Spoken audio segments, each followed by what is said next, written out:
गुरुवे नमः। नमो ॐ विष्णुपादाय कृष्णप्रेष्ठाय भूतले श्रीमति भक्तिवेदान्त स्वामिनिति नामिने।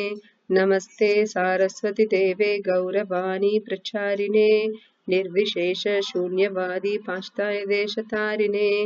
जय श्री कृष्ण चैतन्य प्रभु नित्यानंद श्री अद्वैत गदाधर श्रीवासादि गौर भक्तवृंद। हरे कृष्णा कृष्णा कृष्णा हरे हरे, हरे राम राम राम हरे हरे. ஹரே கிருஷ்ணா. நம்ம 4வது அத்தியாயம் பகவத்கீதை உண்மை உருவல் அப்படிங்கறதுல 4வது அத்தியாயத்துல இருக்கும். ஏசி பக்தி வேதாந்த சுவாமி பிரபுபாதரோட டிரான்ஸ்லேஷன் பர்பட் மொழிபெயர்ப்பு பொருளுரை பார்த்துட்டு வரோம். இதுல 4வது அத்தியாயம் வந்து உன்னத அறிவு அப்படிங்கறது தலைப்பு. சாப்டரோட நேம் வந்து உன்னத அறிவு, டிரான்சென்டென்டல் நாலேஜ் அப்படிமோ இங்கிலீஷ்ல. இதுல 4வது ஸ்லோகம் இன்னைக்கு பார்ப்போம். 3வது ஸ்லோகம் நேத்திக்கு பார்த்தோம். தேர்ட் ஸ்லோகம் வந்து பரமனுடன் உறவு கொள்வதை பற்றிய அதே பழம்பெரும் விஞ்ஞானத்தை நான் இன்று உனக்கு எடுத்துரைத்துள்ளேன். ஏனெனில் நீ எனது பக்தனும் நண்பனும் ஆதலால் இந்த விஞ்ஞானத்தின் உத்தம ரகசியத்தை உன்னால் புரிந்து கொள்ள முடியும். சோ கிருஷ்ண பக்திங்கிறது இந்த டிரான்சென்டென்டல் நாலேஜ் வந்து எல்லாத்துக்கும் அவ்வளவு சீக்கிரத்துல கிடைக்காது. அவங்களுக்குன்னு அந்த குவாலிஃபிகேஷனை ஒன்னா கிருஷ்ணரோட பக்தர்கள் கொடுத்திருக்கணும், இல்லைன்னா கிருஷ்ணர் கொடுத்திருக்கணும் இல்லையா? அப்படி இருந்தாலே ஒழிய நமக்கு வந்து அந்த காருண்ய சக்தி, ஒரு பகவான் பக்தர்கள் மூலியமா கிடைக்கிற அந்த காருண்ய சக்தி மூலியமா தான் நம்மளுக்கு கிடைக்குது இந்த பக்தி. சோ அது கிடைச்சாலே ஒழிய நம்மளால பகவத்கீதையை தொட முடியாது, கேட்க முடியாது, படிக்க முடியாது, புரிஞ்சுக்க முடியாது. சோ அதுக்கு தகுதி என்ன அப்படின்னு இங்க கிருஷ்ணர் சொல்லியிருக்காரு. பக்தனா இருக்கணும், நண்பனா இருக்கணும். சோ பகவான் மேல நம்மளுக்கு வந்து அந்த எனிமிட்டி இருக்கக்கூடாது. பகவான எனிமி மாதிரி. இப்ப கம்சன் வந்து பகவான நினைச்சிட்டேதான் இருந்தான். சிசுபாலன் பகவான நினைச்சிட்டே தான் இருந்தான். ஹிரண்யகாசிப்பு ஆகட்டும், ஹிரண்யாக்ஷ ஆகட்டும், அந்த அசுரர்கள் எல்லாருமே, ராவணன் ஆகட்டும், பகவான முழுக்க முழுக்க நம்மளை விட அதிகபட்சமா அவங்க நினைச்சுக்கிட்டுதான் இருந்தாங்க இல்லையா?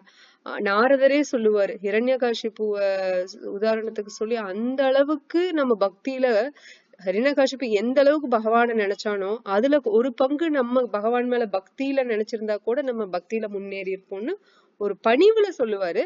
அதுக்காக ஹிரண்யகாசிப்பு நாரதாவும் கம்பேரிசன் கிடையாது. அவரோட பணிவு, அந்த ஹியூமிலிட்டியில அது மாதிரி சொல்லுவாரு. சோ அந்த பகவானோட எதிரிகள் பார்த்தா அந்த அசுரகுணம் படைத்தவர்களாகட்டும், இல்ல ராட்சசர்கள் அசுரர்களே ஆகட்டும், அவங்களுக்கு வந்து பகவானை கண்டாலே அவங்களுக்கு அவங்கள நிந்தை பண்ணணும்னு தான் தோணும். பகவான் மேல வெறுப்ப காமிக்கணும்னு தோணும். இல்ல பகவான் மேல ஒன்னா பயம் வரும். கம்சனுக்கு எப்பவுமே பகவான் மேல பயம், சிசுபாலனுக்கு ஒரு வெறுப்பு இல்லையா? ஹிரண்யகாசிப்புக்கு பயம்தான். பயம்னு சொல்றதை விட அவனுக்கு வந்து ஒரு கலந்த ஒரு எமோஷன். தான் தான் கடவுள், எல்லாரும் தன்னைதான் கும்பிடணும் அப்படின்னு ஒரு எனிமிட்டி, ஒரு பொறாம குணம் பகவான் மேல அவனுக்கு பொறாம. இந்த மாதிரி ஒவ்வொருத்தருக்கு அந்த அசுரர்களை பார்த்தோம்னா அவங்களுக்கு ஒவ்வொரு அந்த அனர்த்தங்கள் மூலியமா பகவானை நினைச்சிட்டு இருந்தாங்க. பகவான் வந்து அவன் என்னை எதிரியா பார்த்தான், என்னைய விரோதியா பார்த்தான், என்னை அழிக்கணும்னு பார்த்தான், என்னை பொறாமையோட என்னை பார்த்தா, அப்படி அவரு நினைக்கவே இல்லை. பகவான் எப்படி நினைச்சாருன்னா, என்ன அவன் நினைக்கிறான், சதா கீர்த்தன்யா சதாஹரி, என்னை எப்பவுமே நினைச்சுக்கிட்டு இருக்கான், என்னை எப்பவுமே பேசிக்கிட்டு இருக்கான் என்னை பத்தி. ஆனா என்ன பேசுறான், அவன் வந்து தவறா பேசுறான், திட்டுறான், விஷ்ணுவை கொல்லணும்னு பேசுறான். அவரு அதெல்லாம் நோட் பண்ணல. சோ இதுதான் கிருஷ்ணர். நம்ம வந்து பயங்கரமா தவறுகள் செஞ்சாலுமே, பல தவறுகள், பல பொய்கள் சொன்னாலும், உண்மையா இல்லாட்டியும், பக்தி பாதையில போயுமே, சுதாரச்சாரு 9வது அத்தியாயத்துல கிருஷ்ணர் சொல்லுவார், நீ வந்து துராச்சாரு இல்ல, சுதாரச்சாரு, மோசமான இல்ல, ரொம்ப மோசமானவனா இருந்தாலும் கூட நான் உன்னை நல்வழிப்படுத்துவேன் அப்படின்னு. என்னோட பக்தன் வந்து கொஞ்சம் பாவம் இல்ல, ரொம்ப பாவமே செஞ்சாலுமே அவனை நல்வழியில நான் கொண்டு வருவேன் அப்படின்னு. அதுக்கு என்ன அர்த்தம் அப்படின்னு பிரபுபாதர் பொருளுரையில சொல்லியிருப்பாரு 9வது அத்தியாயத்துல. அதுக்காக நம்ம உடனே ஓகே அதுதான் கிருஷ்ணர் சொல்லிட்டாரே, நம்ம பாட்டுக்கு நம்ம வேலையை பார்ப்போம்னு நம்ம போய் பாவ காரியங்கள்ல ஈடுபடுறது கிடையாது. அதாவது ஆக்சிடென்ட்லி, ஒரு எதேச்சியா விபத்து காரணமா நம்ம ஒரு தவறுகள் தெரியாம, உள்நோக்கம் இல்லாம ஒரு தவறு ஏதாவது செஞ்சுட்டோம் அப்படின்னா பகவான் ரெடியா இருக்காரு நம்மளை மன்னிக்கிறதுங்கிறது அர்த்தம். அதுக்காக நம்ம அதை அட்வான்டேஜா எடுத்துக்க கூடாதுன்னு பிரபுபாதர் அதுல தெளிவா சொல்லியிருக்காரு. ஏன்னா நமக்கு ஃபர்ஸ்ட் தாட் என்ன வரும்னா, இந்த மாதிரி கிருஷ்ணர் சொல்லும் போது அப்பாடா நான் கூட பயந்துட்டேன், எங்க கிருஷ்ணா பனிஷ் பண்ணிடுவாரோ அப்படின்னு. ஆனா நாம பாஷையில, அதாவது நாம சங்கீர்த்தனம் நம்ம பண்றோம் இல்லைங்களா, தினசரி ஹரே கிருஷ்ண மகாமந்திரத்தை நம்ம உச்சாடனம் பண்ணணும் இல்லையா. ஏன்னா கலியுகத்துக்கு அதுதான் சிறந்த மருந்துன்னு சொல்லப்படுது சாஸ்திரத்துல. கலி சனாதன உபநிஷத்துல சொல்லப்படுது.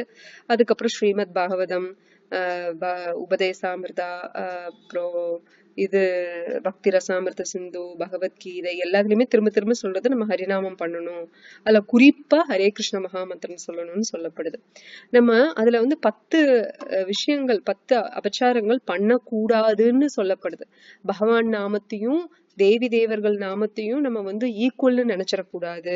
அதுக்கப்புறம் பகவான் நாமத்தை சொல்லிக்கிட்டு ஒரு ஸ்ட்ரென்த் கிடைக்கும் பாத்தீங்களா. நமக்கு பகவான் நாமத்தை சொன்னா நம்மளுக்கு ஒரு ஸ்ட்ரென்த் கிடைக்கும். எப்படின்னா, ஒரு நம்மளுக்கு மாரலா ஒரு நீதி நெறியில நம்ம வாழ்க்கையை நடத்தணும், நம்ம பாவங்கள்ல ஈடுபடக்கூடாது. அப்புறம் நம்மளுக்கே ஒரு நம்பிக்கை வரும், பகவான் இருக்காரு, நமக்கு எதுவும் தப்பாகாது. தப்பு நடந்தாலும் அது பகவான் மூலியமா நடக்குது, அதனால அது ஒரு பிரச்சனையா நமக்கு வராது, பகவான் நமக்கு துணை இருப்பார். அந்த நம்பிக்கையெல்லாம் வருது இல்லைங்களா. அப்ப நமக்கு ஒரு உள்ளார ஒரு சக்தி கிடைக்குது. மனதுல ஒரு ஒரு அந்த பக்தி மூலியமா நம்மளுக்கு ஒரு சாந்தம், சக்தி இதெல்லாம் கிடைக்குதுன்னா, அதை பயன்படுத்திக்கிட்டு நம்ம ஹரிராம சொல்றோம், நமக்கு சக்தி கிடைக்குது, அதனால நான் என்ன வேணா பண்ணலாம் அப்படிங்கிற மாதிரி நம்ம பண்ணிடக்கூடாது அப்படின்னு சொல்லி அந்த 10 அஃபென்சஸ் இருக்கு இல்லையா, அந்த அபச்சாரங்கள் பண்ணக்கூடாதுங்கிறது அதுல ஒண்ணு இப்படி வரும். அதே மாதிரி நம்ம ஹரிநாமத்தை, பகவானோட நாமத்தையோ ரூபத்தையோ குணம் லீலையோ அவரோட பெருமைகளையோ மத்தவங்களுக்கு சொல்றப்போ அவங்க அது கேட்கறதுக்கு தயாரா இல்ல அவங்க அதை அவமானப்படுத்துவாங்க அப்படின்னு தெரிஞ்சதுன்னா நம்ம அதை பண்ணிடக்கூடாது, அவங்க கிட்ட சொல்லக்கூடாது.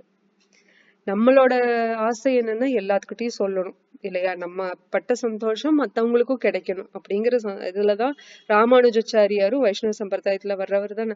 அவரு அததான் பண்ணாரு. கீழ்குளத்துல இருக்கிறவங்களுக்கு எல்லாம் அப்பெல்லாம் எந்த அளவுக்கு தீண்டாமைங்கிற விஷயம் இருந்தது நமக்கே தெரியும். நான் சின்ன பிள்ளையா இருக்கும் போதே இதெல்லாம் நான் பார்த்திருக்கேன்.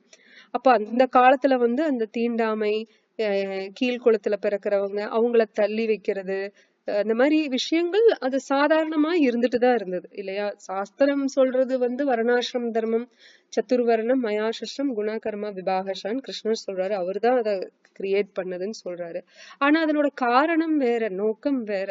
ஆனா மக்கள் அதை திரிச்சு பெருக்கி எதையோ ஒண்ணு கூட்டி கழுவி பெருக்கி அதை வேற மாதிரி கூட அதை நடத்தியிருக்கலாம் இல்லையா. தீண்டாமை அந்த மாதிரி பண்ணணுங்கிறது இல்ல, பட் அது மாதிரி இருந்துச்சு.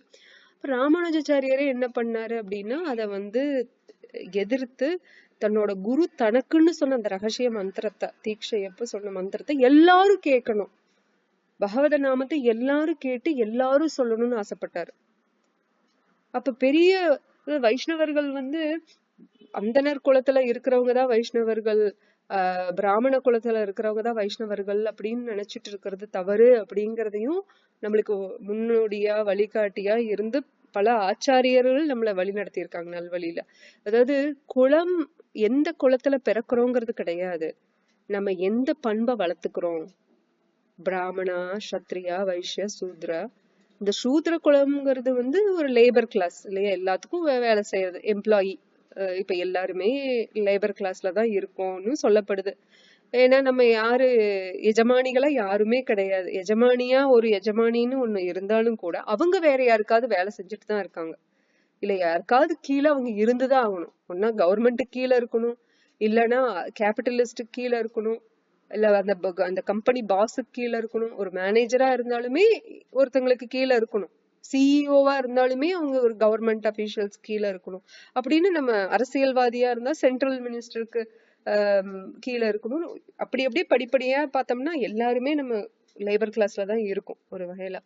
பட் அது இல்ல மேட்டர். குணம் நம்ம எப்படி வளர்த்துக்கணும்னா பகவத குணத்தை வளர்த்துக்கணும், வைஷ்ணவ குணத்தை வளர்த்துக்கணும் அப்படின்னு சொல்லப்படுது. பகவத்கீதையில பின்னாடி வர அத்தியாயங்கள்ல நம்ம பார்ப்போம் சத்துவகுணம்னா எப்படி இருக்கணும், என்ன மாதிரி குணங்களை நம்ம வளர்த்துக்கணும். சத்துவகுணம்ங்கிறது ரஜகுணம், தமகுணம். அதே மாதிரி பிராமணர், சத்திரியர், வைஷ்யர் இவங்கெல்லாம் எந்த மாதிரி குணத்துல இருப்பாங்க, பிராமணர்கள் சத்துவ குணத்துல இருந்தாதான் அவங்க பிராமணர்கள். பிரம்மம் அதை ரியலைஸ் பண்ண, அகம் பிரம்மாஸ்மி, அவங்க பிரம்மனை வந்து ரியலைஸ் பண்ணிருக்கணும். தான் வந்து இந்த உடல் கிடையாது, தான் இந்த சரீரம் கிடையாது, தான் ஒரு பிரம்மம், ஜீவாத்மா, பகவான் பரமாத்மா, நான் அவனோட நித்திய தொண்டன். இந்த மாதிரி விஷயங்கள்ல அவங்க வந்து தெளிவா புரிஞ்சிருந்திருக்கணும். இல்லாம சும்மா நான் பிராமண குலத்துல பிறந்திருக்கேன் அதனால எல்லாரும் என்ன ஒத்துக்கணும், வைஷ்ணவன் ஒத்துக்கணும் இல்ல. பிராமணர் குலத்துல பிறந்தாலும் சரி, வேற சத்திரியனா இருந்தாலும் சரி. அம்பரீஷ் மகராஜ் என்ன சத்திரியன் இல்லையா? இவரு யாரு, சுதாமா பிராமணன். அப்புறம் விஸ்வாமித்திரர் சத்திரியனா பிறந்து பிராமணனா மாறினாரு. சோ மேட்ரு அது கிடையாது. ஒருத்தர் ஒரு குலத்துல இருந்து இன்னொரு குலத்துக்கு குணங்கள்னால மாற முடியும் இல்லையா?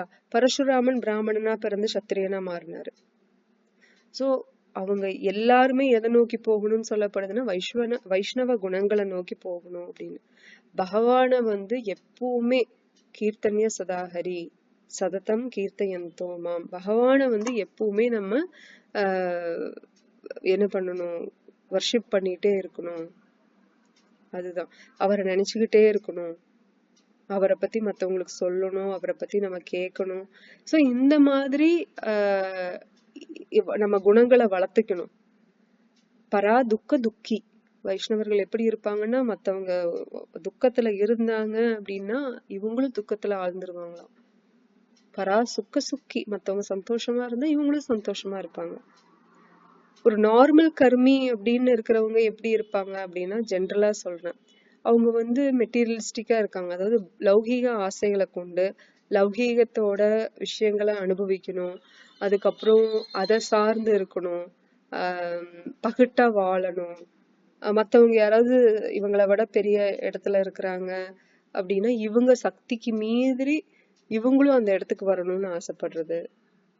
சோ இப்ப பார்த்தோம்னா நம்மளே சில இடங்கள்ல கேள்விப்பட்டிருப்போம், பூனை என்ன பண்ணு, புளிய பார்த்து சூடு வச்சுக்கிற மாதிரின்னு சொல்லிட்டு சில பேர் என்ன பண்ணுவாங்க, நல்லா ஒருத்தவங்க வாழ்ந்துட்டு இருக்காங்கன்னா அவங்க எப்படி கஷ்டப்பட்டு அந்த நிலைமைக்கு வந்தாங்கங்கறத யோசிக்கிறது இல்லை. அவங்களோட பேக்ரவுண்டு, அவங்களோட ஹார்ட் ஒர்க்கு, இல்ல அவங்க ஏமாத்தி வந்தாலும் எதுவுமே நமக்கு தெரியாது இல்லையா? நம்ம மேலோட்டமா பார்க்கும்போது நம்மளுக்கு ஒரு விஷயம் தெரியும். அந்த விஷயத்த வச்சுக்கிட்டு நம்ம அதை ஜட்ஜ் பண்ணி அதுக்கு தகுந்த மாதிரி நம்ம வாழ்க்கையை அமைச்சுக்கணும். இவங்க வந்து இப்படி இருக்காங்களா, நானும் அதே மாதிரி வாழ்க்கையில வரணும் அப்படின்னு சொல்லி நிறைய பேர். இப்ப நம்ம நியூஸ் பேப்பர்ல பார்த்தாலே ஒரு ஆள் வந்து இப்ப வந்த நியூஸ் ஆர்டிக்கல்ல அந்த ஆள் வந்து தற்கொலை பண்ணிக்கிறதுக்கு முயற்சி செய்யறதுக்காக தன்னோட தோழியை பார்த்துட்டு அதுக்கப்புறம் தற்கொலை செய்யலான்னு முயற்சி செய்ய போறானா. அவன் கத்தி அது மாதிரி ஏதோ விஷயங்கள் சில அஸ்திரங்களை எடுத்துட்டு அவன் வரான். அதுக்கப்புறம் அவன் பரதா போட்டுட்டு வரான். சோ யாரும் பார்க்க மாட்டாங்க, பெண் தான் அப்படின்னு சொல்லி நினைச்சுக்குவாங்கன்னு சொல்லிட்டு வரான். அப்ப அது சந்தேகமா இருக்கிறதுனால அவனை புடிச்சிட்டாங்க. சோ அவன்கிட்ட வாக்குமூலம் கேட்கும் போது அவன் சொல்றான், அவன் வந்து பல கடன்கள் வாங்கினதுனால அவன் வந்து வெக்ஸ் ஆயிட்டான். அது ஒரு டிப்ரெஷன் ஆயிடுச்சு. அந்த கடன்ல இருந்து மீளணும்னு சொல்லிட்டு அவன் வந்து என்ன பண்றான், அந்த சூதாட்டம் ஆன்லைன்ல இருக்கும் இல்லைங்களா, அதுல கலந்துக்கணும்னு சொல்லிட்டு 10 லட்சம் அதுல இழக்கிறான். அப்ப ரொம்பவே நொந்து போய் சரி இதுக்கு மேல இருக்க வேண்டாம்னு சொல்லிட்டு தன்னோட உடலை மாய்த்துக்கலாம்னு சொல்லிட்டு அவன் முடிவு பண்ணிடுறான். சோ இந்த வாக்குமூலத்தை அவன் கொடுக்குறான். அப்புறம் அவங்க அந்த காவல்துறையில என்ன பண்றாங்க, இல்ல கோர்ட்ல அப்படின்னா அவன் வந்து மனநிலை பாதிக்கப்பட்டிருக்கான்னு சொல்லி முடிவு பண்ணி அவனுக்கு அதுக்கு உண்டான ட்ரீட்மெண்ட்டை கொடுக்குறாங்க. பட் ப்ராப்ளம் வந்து எங்க இருக்கு, ப்ராப்ளம் வந்து நம்ம ரூட் காஸ்ன்னு சொல்லுவோம் இல்லைங்களா, கீழே அந்த வேர்ல போய் நம்ம பார்க்கணும். எல்லாத்தையும் மேலோட்டமா பார்த்தா நமக்கு தெரியாது. இப்ப நம்ம தெரிஞ்சவங்க பக்கத்து வீட்டுல எல்லாத்தையுமே ஒரு உதாரணத்துக்கு எடுத்து பார்த்தாலுமே 10ல ஒரு 5 இந்த மாதிரிதான் இருப்பாங்க. என்னன்னா அவங்க வளர்றாங்க, நானும் அதே மாதிரி பண்ணணும், அதுக்கு நான் என்ன வேணாலும் பண்றேன் அப்படின்னு சொல்லிட்டு ஒரு மூடத்தனமான ஒரு வாழ்க்கை கட்டத்துக்குள்ள அவங்களே. நம்ம எல்லாருமே ஆல்ரெடி கட்டுண்ட நிலையில இருக்கிறோம். உதாரணத்துக்கு ஒரு ஒரு கிளி இருந்துச்சாம். எதுலன்னா ஒரு கூண்டுல ஒரு கிளி இருந்துச்சாம். அந்த வந்து தங்க கூண்டாம். அந்த கிளியோட மாஸ்டர் இருப்பாங்கல்ல, அந்த லேடி ஓனர், அவங்க வந்து அந்த கிளிக்கு ரொம்ப கிளி மேல பாசம் வச்சுட்டு அந்த கிளியை எப்ப பார்த்தாலும் டெக்கரேட் பண்றது, அந்த கூண்டுக்கு அழகா கலர் கலரா ஆர்னமெண்ட்ஸ் போட்டு டெக்கரேட் பண்றது, கோல்ட் பெயிண்ட் அடிக்கிறதுன்னு சொல்லிட்டு ரொம்ப ஆசையா வளர்த்துனாங்களாம். அப்புறம் ஒரு நாள் கிளி செத்து போச்சு. என்னன்னு பார்த்தா அந்த அம்மா கிளிக்கு சாப்பாடே கொடுக்கல. ஆனா மத்தபடி அதனோட கேஜ், அந்த கூண்டை வந்து நல்லா பத்திரமா பாத்துக்கிட்டாங்க. அப்போ நம்ம என்ன பண்றோம் அப்படின்னா, ஒரு கூண்டுன்னு இருக்குன்னா அது சாதாரண எறும்பு கூண்டா இருந்தாலும் சரி, தங்க கூண்டா இருந்தாலும் சரி, நம்ம வந்து சங்கிலியில கட்டப்பட்டிருக்கோம் அப்படின்னா அது தங்க சங்கிலியா இருந்தாலும் சரி, இரும்பு சங்கிலியா இருந்தாலும் சரி கட்டப்பட்டிருக்கிறோம் இல்லையா? அப்ப வந்து பெரிய பணக்காரங்கப்பா, அவங்க பெரிய அரசியல்வாதி, பெரிய பணக்காரங்க அப்படின்னாலும் சரி, சின்ன ஏழைனாலும் சரி, நம்ம எல்லாருமே கட்டுண்ட நிலையில தான் இருக்கோம். துர்கா, துர்கன்னா துர்க் அப்படின்னா அந்த சிறை அப்படின்னு அர்த்தம், சிறைச்சாலை. துர்கா அப்படின்னா அதைய பாத்துக்கிறவங்கன்னு அர்த்தம். இப்ப துர்கா தேவிங்கிறது யாரு? இந்த பௌதீக உலகத்தை பாத்துக்கிறவங்க. மதர் துர்கா அல்லது பார்வதி, இவங்க வந்து இந்த பௌதீக லோகத்துக்கு ராணி, பாத்துக்கிறாங்க இல்லையா? அவங்களோட வேலை என்னன்னா நம்மள சாட்டையால அடிச்சுக்கிட்டே இருக்கிறது அப்பப்ப. அப்பதான் நம்மளுக்கு நினைவு வரும், இல்லையே இது என்னோட இடம் இல்லையே. மீன் வந்து தண்ணியில இருந்தா சந்தோஷமா இருக்கும், அது அதனோட பிளேஸ். அதே கொஞ்ச நேரம் வெளியில இருந்ததுன்னா துடி துடிச்சு செத்து போயிடும். ஏன்னா அதனால அது ஜீவனம் பண்ண முடியாது வெளியில. அது போல நம்ம ஜீவேர ஸ்வரூப ஹோய் கிருஷ்ணேர நித்யதாஸ், கிருஷ்ணருக்கு நித்தியமா சேவை பண்ணக்கூடிய கான்ஸ்டிடியூஷனல் பொசிஷன்ல இருக்கக்கூடிய நம்ம ஜீவாத்மாக்களாகிய நம்ம அந்த வேலையை பண்ணாம வேற வேலையை பண்ணும்போது, நம்ம எல்லாருமே ஒருத்தருக்கு சேவை பண்ணிட்டு இருக்கோம்னு சொன்னேன் இல்லைங்களா? அப்ப எல்லாருமே நம்ம சேவை பண்ணிக்கிட்டே இருக்கோம், ஆனா யாருக்கு பண்ணணும்னு தெரியாம தொலைஞ்ச சாவிய, இந்த உவமையை நான் அன்னைக்கு ஒரு நாள் உங்களுக்கு கதையா சொன்னேன்ல, தொலைஞ்ச சாவிய தொலைஞ்ச இடத்துல தேடாம வேற இடத்துல போய் தேடுறது. அப்ப நம்ம சந்தோஷத்தையும் நிம்மதியையும் தேடுறது தவறு கிடையாது. ஏன்னா நம்மளோட குணம், நம்மளோட கேரக்டரிஸ்டிக்ஸ் வந்து அதுதான். நம்ம எப்பவுமே பேரானந்தத்தோட இருக்கணும், மன நிம்மதியோட இருக்கணும், அதெல்லாம் கரெக்ட். எதிர்பார்ப்பெல்லாம் கரெக்ட். ஏன்னா எல்லாருமே இதை தேடி போறோம். பாத்தீங்கன்னா ஒரு ஒரு ஜீவாத்மா கூட அதை தேடாம இல்ல இல்லையா? எல்லாருமே நம்ம சந்தோஷத்தை தேடி போறோம். இதுல இருக்குமா, அதுல இருக்குமா, இதுல இருக்குமோ, அதுல இருக்குமோன்னு மாறி மாறி நம்ம தேடிக்கிட்டு தான் இருக்கோம். ஒண்ணு கிடைச்சதுன்னா அப்பா இதுலதான் சந்தோஷம், இதுக்கு மேல எனக்கு எதுவும் வேண்டாம்னு யாரும் உட்கார்றது இல்ல. எதையாவது ஒண்ணு தேடல் இருக்கு இல்லையா? அப்போ அந்த தேடல் வந்து தவறு கிடையாது, ஆனா தேடுற இடம் தவறு. தண்ணியில தான் மீனுக்கு வாழ்க்கைனா வெளியில போய் அது வாழ முடியுமா? வெளியில வந்துட்டு நான் வாழ்றேன்னா வாழ முடியுமா? அது போல நம்ம வந்து பகவான் கூட இருக்கிறது, பகவானுக்கு சேவை செய்யறது தான் நம்மளோட இயற்கையான குணம். அதை தவிர நம்ம எல்லாம் என்ன பண்றோம் அப்படின்னா மத்த விஷயங்களை பண்ணிட்டு இருக்கோம். இப்ப 4வது கொஸ்டின், இப்ப 4வது ஸ்லோகத்துல கொஸ்டின் அர்ஜுனன் கேட்க போறான். என்ன கேக்குறான்னு பாக்கலாம். நான் சொல்றது ரிப்பீட் பண்ணுங்க முடிஞ்சவங்க. அர்ஜுன உவாச்ச அபரம் பவதோ ஜன்ம பரம் ஜன்ம திவஸ்வதः கதம் ஏதத் விஜானியாம் த்வம் ஆதௌ ப்ரோக்த்வானிதி.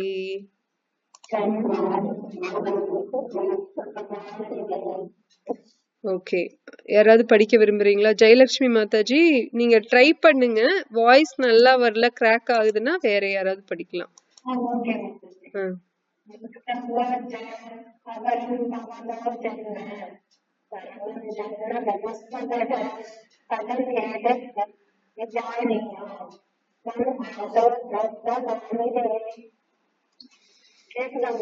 கேக்குது கேக்குதுங்க மாதாஜி.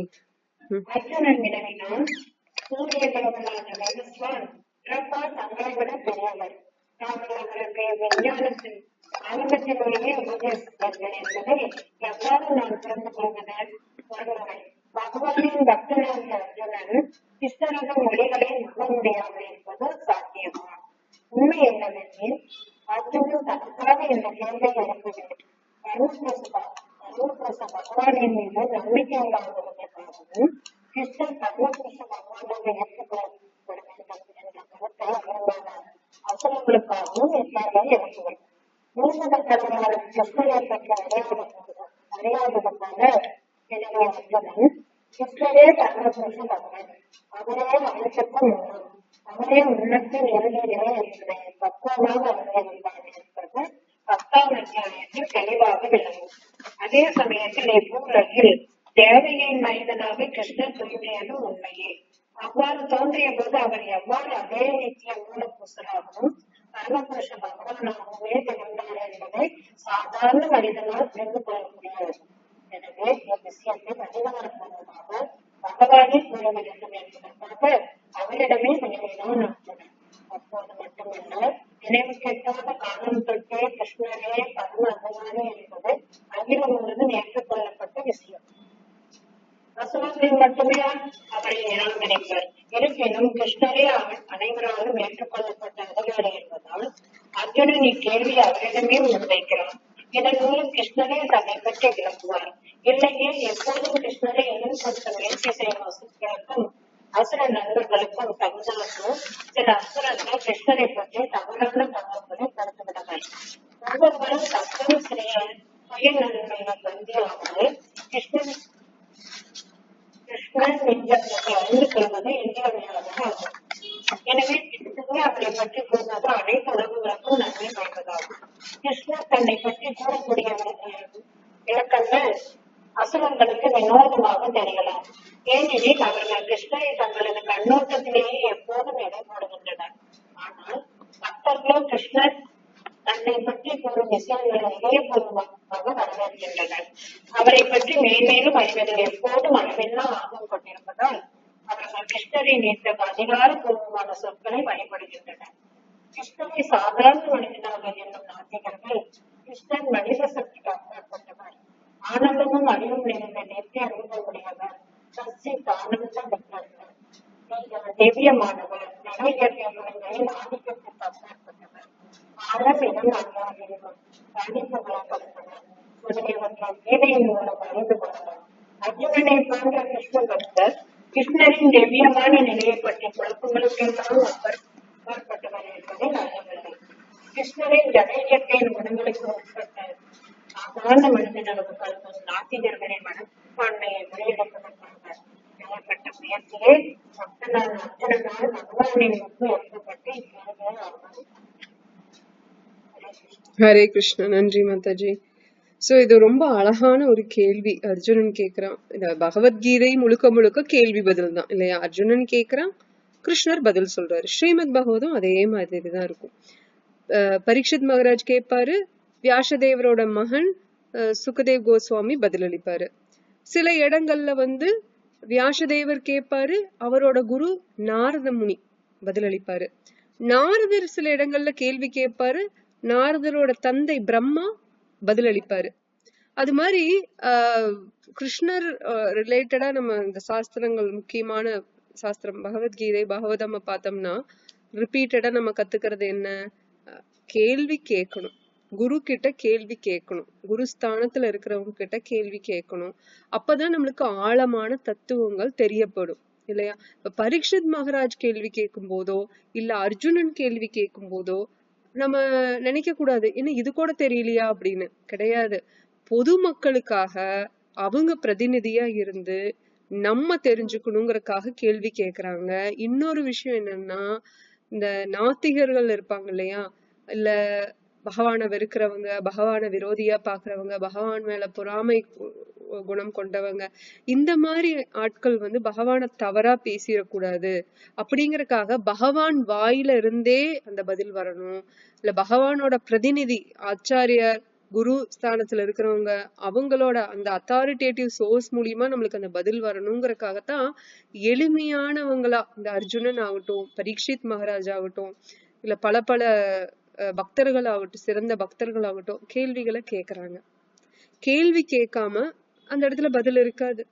இப்ப கிருஷ்ணர் இவ்ளோ டீட்டெயிலா ஒரு விஷயங்களுக்கு போறாரு. டிரான்சென்டென்டல் நாலேஜ், அதாவது உன்னத அறிவுன்னு இந்த அத்தியாயத்துல பாத்துட்டு இருக்கோம் இல்லையா? கிருஷ்ணரோட பிறப்பு எப்படி பார்க்கணும், அவரோட செயல்களை எப்படி பார்க்கணுங்கிறதையெல்லாம் நமக்கு சொல்லி கொடுக்குறாரு கிருஷ்ணரே. ஏன் சைத்தன்ய மகாபிரபு கிருஷ்ணரே தான் ராதாராணியோட சென்டிமெண்ட்ல கிருஷ்ணரே வந்து சைத்தன்ய மகாபிரபுவா கௌரங்கா, அவரோட இன்னொரு பேரு கௌரங்கா. கௌரங்கான்னா கோல்டன் மோல்டன் பாடி, அந்த ஒரு தங்கம் மாதிரி இருக்குமா அவரோட அந்த சரீரம் வந்து அழகான மேனி வந்து தங்கம் போல இருக்குமா, ஜொலிக்குமா, அதனால கௌரங்கா. அப்போ அவரு வந்து 500 இயர்ஸ்க்கு முன்னாடி வந்தான்னு சொன்னேன் இல்லையா, அவரு பக்திய வந்து எப்படி ஒரு பக்தன் பண்ணணும் அப்படிங்கிறதுக்கு எடுத்துக்காட்டா தானே பண்ணி கொடுக்குறேன் அப்படின்னு. இப்ப கிருஷ்ணர் வந்து இப்படி பண்ணுங்க பக்தி அப்படின்னு சொல்லிட்டு போறாரு பகவத்கீதையில. நம்ம பண்றதுக்கு முயற்சி செய்யறோம், ஆனா ஒர்க் அவுட் ஆகல. என்னடா இது, நம்மளுக்கு பக்தியே வரமாட்டேங்குது அப்படின்ட்டு இருக்கோம். அது முக்கியமா கலியுகத்துல நம்மளை சுத்தி பக்தி பண்ணாம இருக்க வைக்கிறதுக்கு நிறைய மாயை சார்ந்த விஷயங்கள் நம்மளை சுத்தி இருக்கு இல்லையா.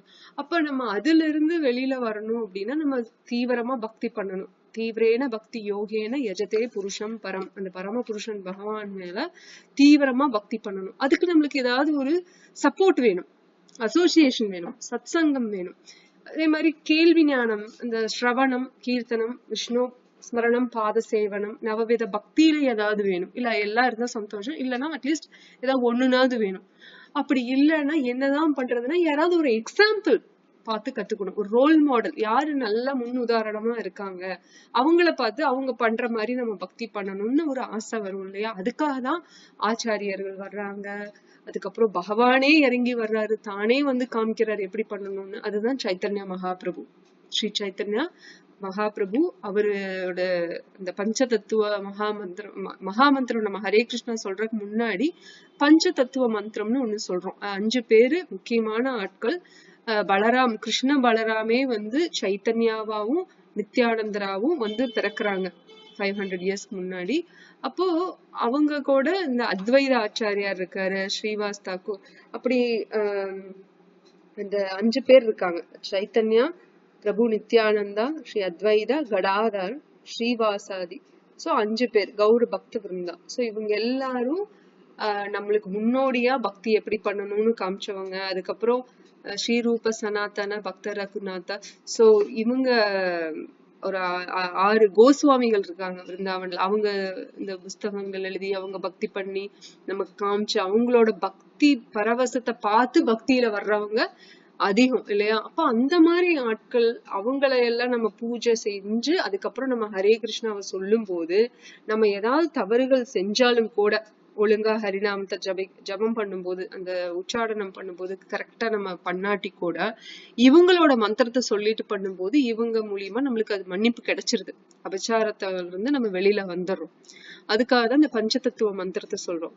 ஸ்ரீ கிருஷ்ண சைத்தன்ய பிரபு நித்யானந்த ஸ்ரீ அத்வைத கடாதர ஸ்ரீவாசதி கௌர பக்த விருந்த அப்படிங்கிற மந்திரத்தை சொல்றோம். ஸோ இது ரொம்ப முக்கியமானது. முடிஞ்சா அதை நீங்க மெமரைஸ் பண்ணிக்கங்க. நான் அன்னைக்கு அனுப்பிச்சிருப்பேன், இன்னொரு முறை வேணாலும் அனுப்பலாம். ஸோ ஹரி கிருஷ்ணா மகா மந்திரத்தை சாண்டிங் பண்றதுக்கு முன்னாடி நம்ம அதை சாண்டிங் பண்றது ரொம்ப நல்லது. ஸோ இந்த பர்டிகுலர் ஸ்லோகத்துல அந்த மாதிரி ஒரு கான்டெக்ஸ்ட் தான். எப்படின்னா கிருஷ்ணர் கிட்ட அர்ஜுனன் கேள்வி கேட்கிறான். என்ன கேள்வி கேட்கிறான்னா, அர்ஜுனன் வினவினான், சூரிய தேவனான விவஸ்வான் பிறப்பால் தங்களை விட பெரியவர், தாங்கள் அவருக்கு இவ்விஞ்ஞானத்தை ஆரம்பத்திலேயே உபதேசித்தீர்கள் என்பதை எவ்வாறு நான் புரிந்து கொள்வது? சரி, அவன் கேக்குறது வந்து டவுட்டா கேட்கல, ஒரு ஹியூமிலிட்டியில தான் கேக்குறான். அப்ப வந்து எனக்கு ஒரு சந்தேகம், உங்களை நான் நம்ப முடியாது, நீங்க எப்படி அதை பண்ணிருக்க முடியும், எனக்கு நம்பிக்கை இல்லை, அந்த மாதிரி கேட்கல. அர்ஜுனன் கிட்ட அந்த ஹியூமிலிட்டி இருக்கு, அந்த பணிவு இருக்கு. ஏன்னா அர்ஜுனன் சின்ன வயசுல இருந்து கிருஷ்ணரை தெரியும். கிருஷ்ணா வந்து தன்னோட, அர்ஜுனன் தெரியும் இல்லையா, கிருஷ்ணன் தன்னோட நண்பன், தன்னோட உடன்பிறப்புன்னா கசின் இல்லையா, அத்தை பையன் மாமா பையன் உறவு. அப்புறம் எனக்கு தேருக்கு சாரதியாவும் வந்திருக்கான், தேரோட்டியாவும் வந்திருக்கான் கிருஷ்ணன். அப்படி இருக்கப்ப எப்படி கிருஷ்ணர் வந்து கோடிக்கணக்கான வருஷங்களுக்கு முன்னாடி சூரிய தேவனான விவஸ்வானுக்கு போய் பகவத்கீதை சொல்லி இருக்க முடியும்? எனக்கு இது வந்து சந்தேகமா. அர்ஜுனனுக்கு தெரியும் கிருஷ்ணர் யாரு, அவரோட உன்னத நிலை என்ன, திவ்ய நிலை என்னன்னு தெரிஞ்சாலுமே நமக்காக இந்த கேள்வி கேட்கிறான். ஏன்னா நாளைக்கு பகவத்கீதை சொன்னதுக்கு அப்புறம் நம்ம யாரும் இந்த கேள்வியை கேட்டுறக்கூடாது. இல்லையா? இப்ப நம்மளுக்கு எந்த கேள்வி இருந்தாலும் அது எல்லாமே பதில் பகவத்கீதையில இருக்கு. பகவத்கீதையில இல்லைன்னா கூட பகவான் கிருஷ்ணரோட பக்தர்கள் கிட்ட அந்த கேள்விக்கு பதில் இருக்கு. நம்ம கிட்ட ஏதாவது கேள்வி இருக்குன்னா கூட பகவத்கீதையில நம்மளுக்கு அந்த பதில் கண்டுபிடிக்க முடியலங்கிற பட்சத்துல பகவானோட பிரதிநிதிகள் இருப்பாங்க இல்லையா, பெரிய ஆச்சாரியர்கள், பக்தர்கள், அவங்க கிட்ட மூலியமா நம்ம கேட்டு தெரிஞ்சுக்கலாம். இப்போ ஆனா பகவானுக்கு விரோதமா இருக்கிறவங்க, பகவான வந்து எதிரியா பாக்குறவங்களுக்கு நிறைய கேள்விகள் இருப்பாங்க. அது எப்படி கோவர்தன மலைய தூக்க முடியும்? அப்ப அவன் மாயாஜாலக்காரனா இருப்பான். இவன் துரியோதனனே அப்படிதான் கிருஷ்ணரை நினைச்சான். கிருஷ்ணர் வந்து தன்னோட விஸ்வரூபத்தை வந்து காமிக்கும் போது சாந்தி தூதனா கிருஷ்ணர் வராரு, வேண்டாம் போர் வேண்டான்னு சொல்றாரு. அப்ப வந்து துரியோதனன் கிட்ட போய் peace, just will make it peaceful அப்படிங்கிறதுக்காக இந்த போர் எல்லாம் வேண்டாம், நம்ம எல்லாரும் இதா போயிடலாம், சுமூகமா போயிடலாம்னு சொல்லி போய் கேட்கும் போது துரியோதனன் ஒத்துக்கல. அப்ப தன்னோட விஸ்வரூபத்தை காமிச்சும் கூட அப்போ துரியோதனனுக்கு வந்து இது பகவான், இது பரமபுருஷ பகவான், எல்லாத்துக்கும் முன்முதல் கடவுள் கிருஷ்ணருங்கிறது ஏத்துக்க மனசு வரல.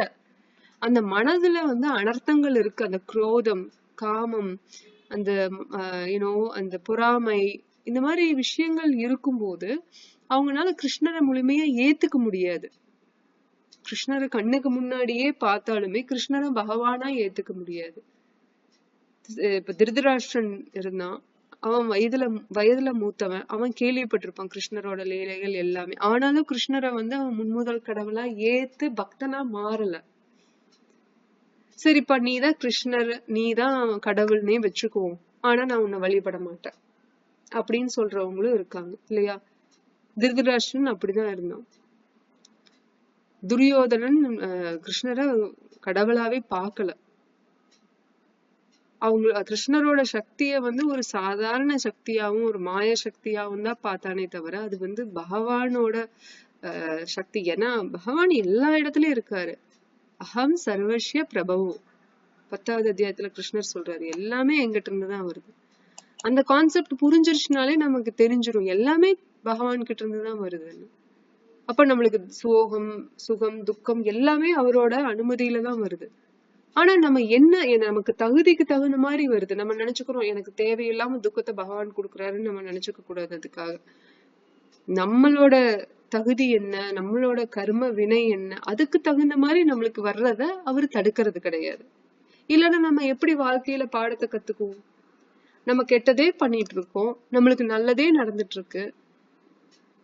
இல்ல போன பிறவியில கெட்டது பண்றோம், அந்த பிறவியில நம்மளுக்கு வந்து எதுவும் விளைவுகள் நம்ம சந்திக்கல. இந்த பிறவியில தான் விளைவுகளை சந்திக்கிறோம். ஆனா இந்த பிறவியில நம்ம நல்லதுதான் செய்யறோம் நமக்கு தெரிஞ்சு. அப்ப நம்ம இது கான்ட்ராடிக்டரியா நம்ம பார்த்தோம்னா புரிஞ்சுக்க முடியாது. பகவத்கீதை சாஸ்திர சக்ஷு, சாஸ்திரம் மூலியமா பார்க்கும்போது, ஞான சக்ஷு, அந்த ஆத்ம ஞானத்து மூலியமா பார்க்கும்போது நம்மளால புரிஞ்சுக்க முடியும். இது நான் இந்த பிறவியில செஞ்ச பாவத்துக்கு வந்த விளைவு மாதிரி தெரியல, மேபி இருக்கலாம். இல்லைன்னா முன் பிறவிகள்ல ஏதாவது நான் தவறு செஞ்சதுக்கான உண்டான பாடங்களா நான் இப்ப கத்துட்டு இருக்கேன். அப்ப நம்ம கத்துக்கும் போது, அந்த பாடங்களை கத்துக்கும் போது, விளைவுகளை நம்ம சந்திக்கும் போது நம்மளோட மனம் எப்படி இருக்கணும்? பகவான நாடிதான் இருக்கணும்.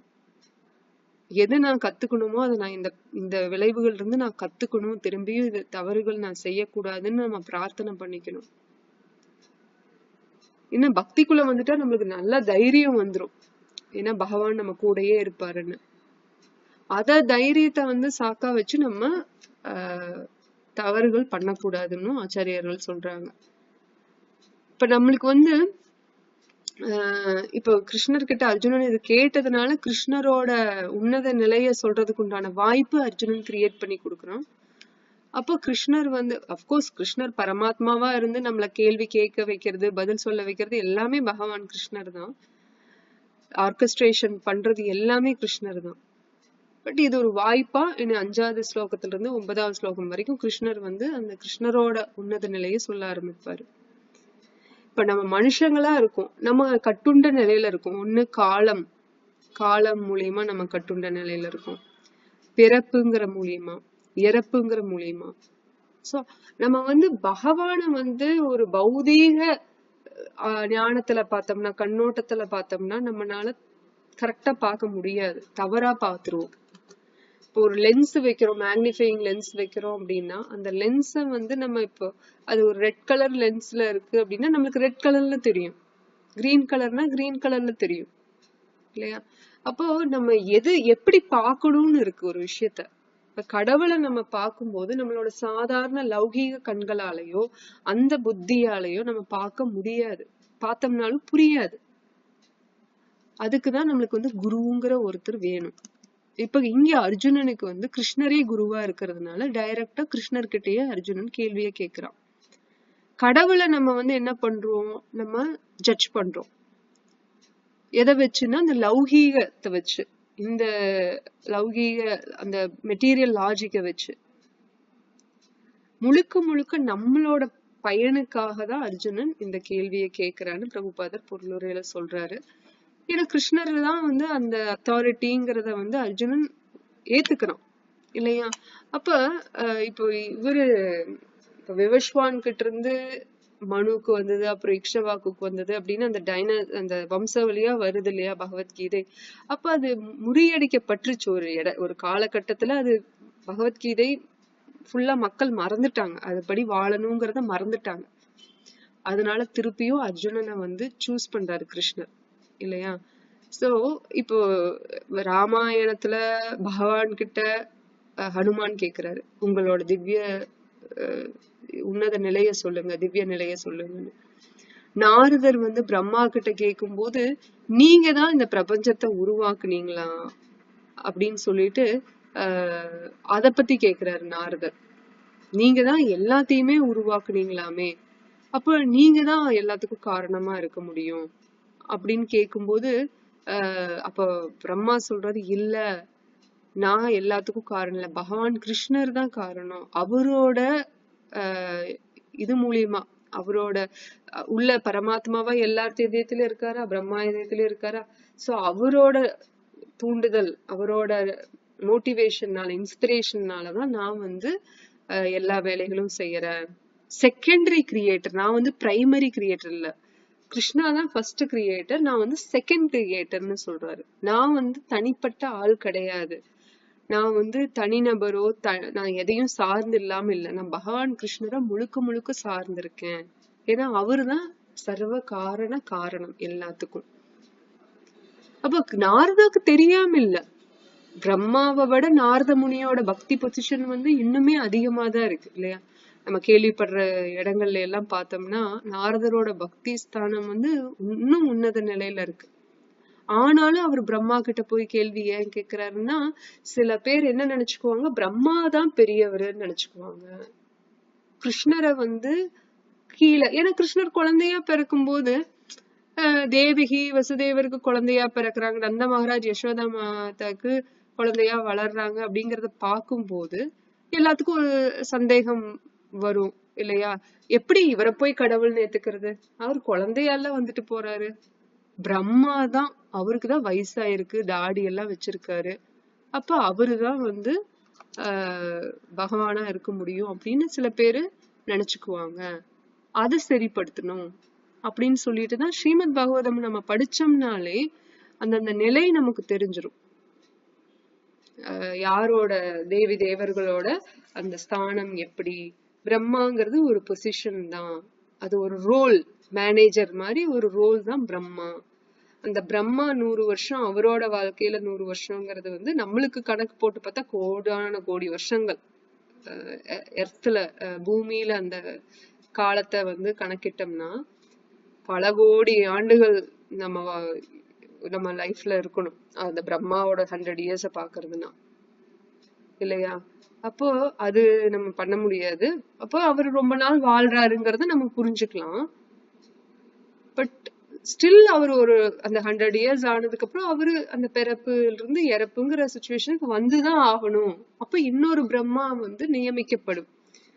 பிரம்மாவுக்கு வந்து தகுதி வேணும் இல்லையா? பிரம்மாங்கிறது ஒரு பெரிய ரோல். இப்ப ஒரு ஆபீஸ்க்கு மேனேஜர்னாலே இத்தனை தகுதி, இத்தனை அனுபவம் இருக்கணும் அப்படின்னு எல்லாம் பாக்குறாங்க. இப்ப பிரம்மாங்கிற பொசிஷன் செகண்டரி கிரியேட்டர். அப்ப அவருக்கு எந்த அளவுக்கு இன்டெலிஜென்ஸ், நாலேஜ், அத எக்ஸிக்யூட் பண்ற அளவுக்கு அவருக்கு திறமை எல்லாம் இருக்கணும். அப்ப அதுக்கு அந்த புண்ணியம் அந்த அளவுக்கு சுக்கிருத்தி இருந்தா தான் அவங்க அடுத்த பிரம்மாவா வர முடியும். அப்ப அந்த அளவுக்கு யாருக்கும் இல்லைங்கிற பட்சத்துல பகவானே பிரம்மாவா ஆக்ட் பண்ணுவாரு.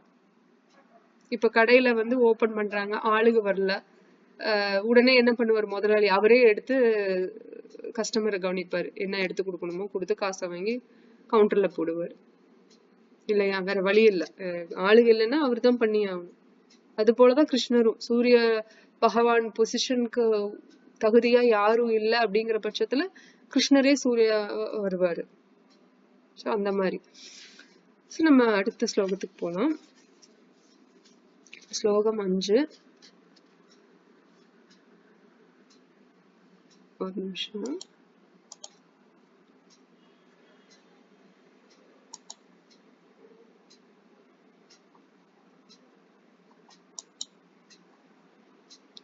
श्री भगवान् उवाच बहूनि मे व्यतीतानि जन्मानि तव सार्जुन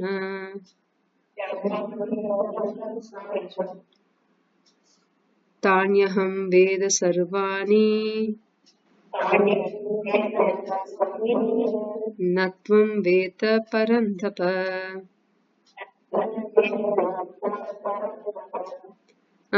யாராவது படிக்கிறீங்களா? படி.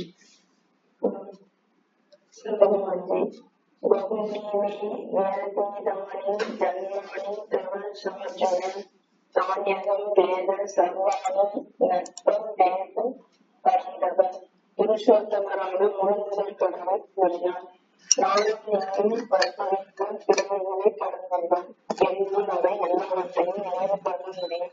ஆனால் எதிரிகளை தடுக்க செய்வதை அது என்னால் முடியாது.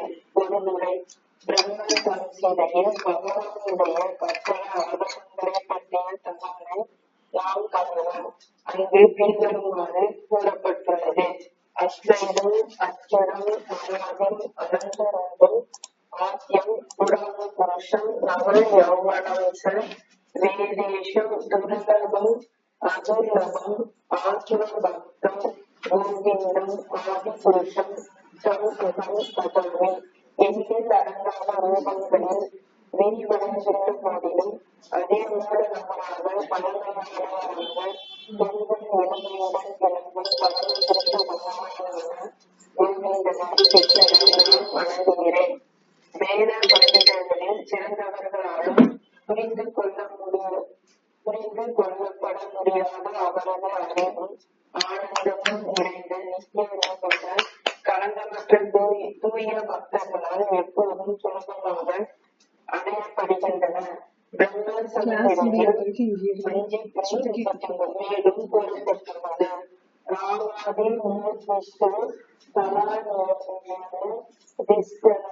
திஷ்டல் நானாமதாரம் அகரோ புவனேஷம் என்று கிருஷ்ணஸ்வரம் சமரம் அகரம் புமான் எவ் கோவிந்தம் ஆதி புருஷம் தம் அகம் பதமி.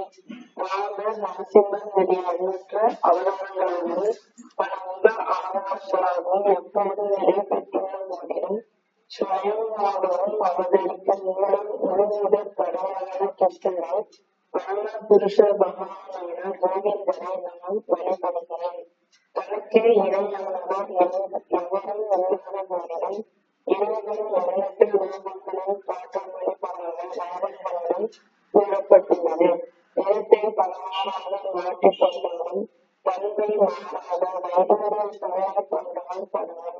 இந்த எண்ணற்ற ரூபங்கள் கலந்தமற்ற பூர்வ பக்தங்களால் புரிந்து கொள்ளப்பட முடியும். வேதங்களை படிப்பதனால் அல்ல. வேதோசு துர்லபம் அதுரபம் ஆத்ம பக்தம். அர்ஜுனனை போன்ற பக்தர்கள் கடவுளின் நித்தியமான பலர்கள். பகவான் எப்போதெல்லாம் அவதரிக்கின்றனோ அப்போதெல்லாம் அவரது பக்த நண்பர்களும் அவருக்கு பல்வேறு இடங்களில் பங்காற்றுவதற்காக அவருடன் தோன்றுகின்றனர். அர்ஜுனனும் அத்தனை பக்தர்களில் ஒருவன். பல கோடி வருடங்களுக்கு முன்பு பகவத்கீதையில் சூரிய தேவனான விமர்சனனுக்கு பகவான் கிருஷ்ணர் உபதேசித்த போது அர்ஜுனன் வேறு வழியில் அவருடனே இருந்தான் என்பது இந்த ஸ்லோகத்திலிருந்து தெரிகின்றது. ஆனால் பகவானுக்கும் அர்ஜுனனுக்கும் ஒரு வேறுபாடு உள்ளது. பகவானால் அந்நிகழ்ச்சியை நினைவு கூற முடிந்தது. ஆனால் அர்ஜுனனால் அந்த நினைவு கூற முடியவில்லை. இதுவே மூவரும் கடவுளுக்கும் 6 அம்சமான வீரவாணிக்கும் உள்ள வேறுபாடாகும். எதிரிகளை தவிக்கச் செய்யும் பலமுள்ள வீரன் என்று இங்கு அர்ஜுனன் அழைக்கப்பட்டாலும் தனது முந்தைய பிறவிகளில் என்ன நிகழ்ந்தது என்பதை நினைவுபடுத்திக் கொள்ள அவனால் முடியவில்லை. எனவே ஒரு ஜீவாத்மா பௌதீக மனத்தில் முழுவதும் உயர்ந்தவனாக தொடர்ந்தாலும் பரம புருஷருக்கு அவன் என்றுமே ஈடாக முடியாது. பகவானின் இரண்டாம் தோழமாக எவனும் நிச்சயமாக முக்தி பெற்ற ஆத்மாவே. இருப்பினும் அவன் என்றுமே பகவானுக்கு இணையாக முடியாது. பிரம்ம சம்ஹிதையில் பகவான் வீழ்ச்சி அடையாதவன் அர்ஜுனன் என்று வர்ணிக்கப்படுகிறார். அதாவது பௌதீகத்துடன் தொடர்பு கொண்டாலும் தன்னை ஒருபோதும் அவன் மறப்பதில்லை. எனவே அர்ஜுனனை போன்ற முக்தி பெற்ற ஆத்மாவாக இருப்பினும் ஜீவாத்மா ஒருபோதும் எல்லா விதங்களிலும் இறைவனுக்கு சமமாக முடியாது. பகவானின் பக்தனாக உள்ள போதிலும் அர்ஜுனன் சில சமயங்களில் அவனது இயற்கையை மறக்கிறான். ஆனால் தெய்வீக கருணையின் மூலம் இறைவனது வீழ்ச்சியற்ற நிலையை பக்தனால் உடனடியாக புரிந்து கொள்ள முடியும். ஆனால் பக்தி அற்றவனும் அசுரனும் அவரது திவ்யமான இயற்கையை புரிந்து கொள்வது சாத்தியமில்லை. எனவே கீதையில் உள்ள இந்த இயக்கங்களை அசுர மூலங்களால் புரிந்து கொள்ள முடியாது. கிருஷ்ணர் அர்ஜுனன் என இருவருமே இயற்கையின் நித்தியம் வாழ்வர்கள் என்ற போதிலும் பல கோடி வருடங்களுக்கு முன்பு செய்த செயல்கள் பகவானுக்கு லாபம் இருக்க அர்ஜுனனால் அவற்றை நினைவில் கொள்ள முடியவில்லை. தனது உடல் மாற்றத்தின் காரணத்தால் ஜீவாத்மா எல்லாவற்றையும் மறக்கிறான் என்பதையும் பகவான் தனது சச்சிதானந்த உடலை மாற்றுவதில்லை என்பதால் அவன் நினைவு கொண்டுள்ளான் என்பதையும் நாம் இங்கு கவனிக்கலாம். ஆனால் அத்வைத அவருக்கும் அவரது உடலுக்கும் வேறுபாடு இல்லாதவன் என்று அழைக்கப்படுகிறார். அவருடன் தொடர்புடைய அனைத்தும் ஆன்மீகமானதாகும். ஆனால் கட்டுண்ட ஆத்மாவோ தனது ஜட உடலில் இருந்து வேறுபட்டவன். பகவானுக்கும் அவரது உடலுக்கும் வேறுபாடில்லை என்பதால் அவர் பௌதிக உலகத்தில் இருந்து வந்தாலும் அவரது நிலை சாதாரண உயிர் வாழ்விடம் இருந்து எப்போதும் வேறுபட்டதாகும். இறைவனுடைய உன்னத இயற்கையை அசுரர்களால் புரிந்து கொள்ள முடியாது. பகவானே இதனை பின்வரும் ஸ்லோகத்தில் ஹரே கிருஷ்ணா. ஹரே கிருஷ்ணா. தேங்க்ஸ் மாதாஜி. 5வது ஸ்லோகத்துல கிருஷ்ணர் இப்ப சொல்றாரு, என்ன சொல்றாரு? புருஷோத்தமரான முழுமுதற் கடவுள் கூறினார், நானும் நீயும் பற்பல பிறவிகளை கடந்துள்ளோம். என்னால் அவை எல்லாவற்றையும் நினைவு கொள்ள முடியும். ஆனால் எதிரிகளை தவிக்கச் செய்பவனே அது உன்னால் முடியாது. சோ இதுல இருந்து ஒண்ணு நல்லா தெரியுது. பகவான் அவரு ஆம்னிசியன்ஸ், அவருக்கு எல்லாம் அறிந்தவன் பகவான் இல்லையா? நமக்கு நேத்து நடந்தது நமக்கே மறந்து போயிரும் இல்லையா? முந்தா நேத்து நடந்தது மறந்து போயிரும். ஏதோ கொஞ்சம் கொஞ்சம் ஞாபகம் இருக்கும். எல்லாத்தையும் சொல்ல தெரியுமானா தெரியாது. போன வாரம் என்ன நடந்ததுன்னு தெரியாது. நம்ம காலையில சாவி எடுத்து வச்சோமா, இந்த மாத்திரையை சாப்பிட்டோமா அப்படிங்கிற சந்தேகங்கள் சில சமயங்கள்ல வரும். பகவானுக்கு அப்படி கிடையாது. இங்க அர்ஜுனன் நித்திய சித்தா இல்லையா? பகவானோட இட்டர்னல் அசோசியேட். எப்ப பகவான் அவதாரம் எடுக்கிறாரோ அர்ஜுனன் ஏதோ ஒரு ஃபார்ம்ல கிருஷ்ணரோட அசோசியேஷன்ல இருக்காரு. இப்போ ராமானந்தராயின்னு ஒருத்தர் பெரிய பக்தர். அவர் மெட்ராஸ்ல கவர்னரா இருந்தாரு 500 இயர்ஸ்க்கு முன்னாடி. அப்ப சைத்தன்ய மகாபிரபு தோன்றின காலத்துல அவருகிட்ட ராமானந்தராய் முழுக்க சைத்தன்ய மகாபிரபு கிட்ட சரணடைஞ்சு கிருஷ்ண பக்தியில உத்தம நிலையில இருந்த ராமானந்தராய் கிட்ட பகவான் சைத்தன்யா கேள்விகள் கேக்குறாரு. பக்திக்கு எது உயர்ந்த நிலை, ஒருத்தனோட உயர்ந்த டியூட்டி என்ன அப்படிங்கிற மாதிரி பல கேள்விகள் கேட்டு கடைசியில் நம்ம பக்திய எந்த நிலையில இருக்கணும், ராதாகிருஷ்ண பக்திய எந்த நிலையில நம்ம பார்க்கணும், எப்படி அதை பண்ணணுங்கிற அந்த ஒரு பெரிய ஒரு research question and answer back and ஃபோர்த்தா இருக்கும் ராமானந்தராய்க்கும் சைத்தன்ய மகாபிரபுக்கும். சோ அந்த ராமானந்தராய் அர்ஜுனன்னு சில இடங்கள்ல சொல்லப்படுது. கிருஷ்ணர் சைத்தன்யாவும் அந்த அர்ஜுனன் ராமானந்தராயாவும் அவதாரம் வந்தாங்கன்னு சொல்லப்படுது. சில இடங்கள்ல ராமானந்தராய் வேற ஒருத்தர்னு சொல்லப்படுது. பட் நான் கேட்டதுல அர்ஜுனன் தான் அப்படின்னு சொல்லப்படுது. சோ அது எதுக்காக சொல்றேன்னா, அவர் வந்து ஒரு நித்தியமா ஒரு கிருஷ்ணரோட சங்கத்துல இருக்கிற ஒரு நித்திய சித்தர்கள், நித்திய பக்தர்கள் இல்லையா இவரெல்லாம். அதனாலதான் நம்ம அவங்க கிட்ட அந்த பவர் இருக்கு. இப்போ அர்ஜுனன் வந்து பகவத்கீதைய ஃபர்ஸ்ட் ஹேண்டா கேட்கறதுக்கு உண்டான தகுதியா அவங்க கிட்ட இருக்கு. இப்போ ஜீவாக்கும் ஈஸ்வராக்கும் வித்தியாசம் என்ன? ஈஸ்வரர் யாரு? பகவான், பரமபுருஷ பகவான் கிருஷ்ணர் இல்லையா. ஜீவாத்மாக்கள் நம்ம தான். நம்மளும் திரும்ப திரும்ப பிறப்பு எடுத்துட்டு தான் இருக்கோம். அப்கோர்ஸ் நம்மளுக்கு இறப்புங்கிற ஒரு விஷயம் இருக்கு, ஈஸ்வராவுக்கு அது கிடையாது. பட் நம்ம பிறப்புங்கிறது நமக்கும் ரிப்பீட்டடா இருக்கு. பகவானுக்கும் அவரும் அவரோட இச்சையில வர்றாரு. அந்த வித்தியாசம் அதுதான், அவரோட இச்சையில வர்றாரு. ஆனா நம்ம அப்படி கிடையாது. நம்ம விருப்பப்பட்டு இந்த அப்பா அம்மாவுக்கு பிறக்கணும், இந்த அக்கா தங்கச்சிகளுக்கு அண்ணன் தம்பிக்கு பிறக்கணும்னு நம்ம விருப்பத்துக்கு நம்ம வர்றது கிடையாது. நம்ம கர்மத்துக்கு தகுந்த மாதிரிதான் நம்ம வர்றோம். அதே மாதிரி ஜீவாத்மாக்கள் வந்து மறந்துடுறாங்க இல்லையா. நம்ம போன பிறவியில என்னவா இருந்தோம், அது ரேர் கேசஸ்ல, ரொம்ப ரேர் அக்கேஷன்ஸ்ல நம்ம ரீஇன்கார்னேஷன் அப்படிங்கிற இத மறுபிறவி அப்படிங்கிற யூடியூப்ல போயிட்டு சம் டாக்குமெண்ட்ரி எல்லாம் நம்ம பார்த்தோம்னா, சில ரேர் அக்கேஷன்ஸ்ல சில ஜீவாத்மாக்கள் போன பிறவிய ரொம்ப பெரிய பெரிய அளவுக்கு இல்லாம ஒரு சிறிது அளவுக்கு போன பிறவியில தான் எங்க இருந்தேன், என்னவா இருந்தேன், யாரு தன்னோட கணவன் மனைவி யாரு, குழந்தை யாரு, எந்த அட்ரஸ்ல இருந்தேன் அப்படிங்கிற அளவுக்கு அவங்களுக்கு தெரியுது. பட் அதுவும் கூட கொஞ்ச காலத்துல அதுவும் மறந்துருது இல்லையா. அது ரொம்ப ரேர் அக்கேஷன், எல்லாத்துக்கும் அந்த மாதிரி எல்லாம் வர்றதில்ல. ஆனா பீஷ்மாக்காகட்டும், இல்ல பரத மகாராஜ் ஆகட்டும், இல்ல நாரத முனிக்கும் கூட இல்ல நம்ம சொல்ல முடியாது. பட் அப்கோர்ஸ் நாரதரா வந்ததுக்கு அப்புறம் அவருக்கு தெரியும் பின்னாடி, அதுக்கு முன்னாடி என்ன நடந்தது. ஆனா அதுக்கு முன்னாடி பையனா இருக்கும்போது, ஒரு சூத்ராவோட பையனா இருக்கும்போது, கந்தர்வவா இருக்கும்போது அவருக்கு தெரியாது போன பிறவிகள்ல தான் என்னவா இருந்தது. ஆனா நாரதாவா இருக்கும்போது அவருக்கு தெரியும், தான் வந்து முன்னத்த பிறவியில இதுவா இருந்தேன், ஒரு சூத்ராவோட பையனா இருந்தேன், விளையாட்டுக்கு கூட நான் போக மாட்டேன், ரொம்ப சீரியஸா பக்தியில இருந்தேன், பக்தி வேதாந்தர்களுக்கு சேவை செஞ்சுட்டு இருந்தேன், இதெல்லாம் அவருக்கு ஞாபகம் இருக்கு. சோ அந்த மாதிரி நித்திய சித்தர்கள், நித்திய பக்தர்கள்னு சில பேர்த்துக்கு போன பிறவிகள் ஞாபகம் இருக்கலாம். ஆனா எல்லாத்துக்கும் இருக்குமான்னா கிடையாது இல்லையா. இப்ப அர்ஜுனனே மறந்துட்டுதான் பேசுறான். அதுக்கு காரணம் யோகமாயா. நம்மளுக்கும் மறதி இருக்கு. அர்ஜுனன் போல பெரிய பக்தர்கள் கேள்வி கேக்குறாங்க, பரீட்சித் மகாராஜ் கேள்வி கேக்குறாரு அப்படின்னா அவங்களுக்கும் அந்த மறதி இருக்கு. நம்ம ரெண்டு பேத்துக்குள்ள மறதி என்ன, அவங்களுக்கும் நமக்குள்ள மறதி என்னன்னா, நம்மளோட மறதி வந்து யோக மாயா மூலியமா இல்ல, மகாமாயா மூலியமா. மாயாலேயே ரெண்டு விதம், ஒண்ணு யோக மாயா, ஒண்ணு மகாமாயா.